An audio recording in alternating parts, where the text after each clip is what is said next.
বছর পবিত্র হজের মূল আনুষ্ঠানিকতা শুরু হচ্ছে আগামী 4 জুন। সৌদি আরবের পর্যবেক্ষণ কেন্দ্রগুলো পবিত্র জিলহজ মাসের চাঁদ দেখা যাওয়ার বিষয়টি নিশ্চিত করার পর দেশটির সুপ্রিম কোর্ট এ ঘোষণা দিয়েছেন। গতকাল মঙ্গলবার সৌদি আরবের সুপ্রিম কোর্টের দেওয়া এ সংক্রান্ত এক বিবৃতি দেশটির সরকারি বার্তা সংস্থা সৌদি প্রেস এজেন্সিতে প্রকাশ করা হয়।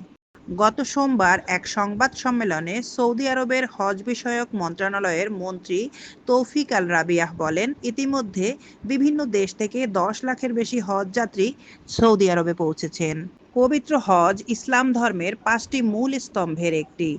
শারীরিক ও আর্থিকভাবে সক্ষম যে কোনো মুসলমানের জীবনে অন্তত একবার হজ পালন করা ফরজ।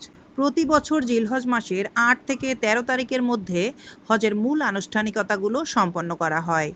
এই সময়ের মধ্যে হজ যাত্রীরা 4 দিনের বিভিন্ন ধর্মীয় আনুষ্ঠানিকতায় অংশ নেন। 4 দিনের মধ্যে দ্বিতীয় দিন লাখ লাখ হাজি আরাফাতের ময়দানে উপস্থিত হন ও নামাজ আদায় করেন। এ পবিত্র ময়দানেই সেই পাহাড় অবস্থিত যেখান থেকে মহানবী হজরত মুহাম্মদ সাল্লাল্লাহু আলাইহি ওয়াসাল্লাম বিদায় হজের ঐতিহাসিক ভাষণ দিয়েছিলেন। সৌদি আরব কর্তৃপক্ষ বলেছে, এবছর আরাফাত ময়দানের আনুষ্ঠানিকতা পালন করা হবে 5 জুন, আর দেশটিতে পবিত্র ঈদুল আজহা পালিত হবে পরদিন 6 জুন। সরকারি তথ্য অনুযায়ী গত বছর প্রায় 18 লাখ ধর্মপ্রাণ মুসলমান হজ পালনে অংশ নিয়েছিলেন। তবে ওই বছর হজ পালনকালে সৌদি আরবে তাপমাত্রা বেড়ে 51.8 ডিগ্রি সেলসিয়াসে পৌঁছেছিল। গরমের কারণে ও অন্যান্য অসুস্থতায় ওই বছরে 1300-র বেশি হজযাত্রী মারা যান।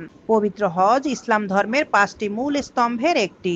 শারীরিক ও আর্থিকভাবে সক্ষম যে কোনো মুসলমানের জীবনে অন্তত একবার হজ পালন করা ফরজ। শামীমা নাসরিন, সুরমা টিভি 24।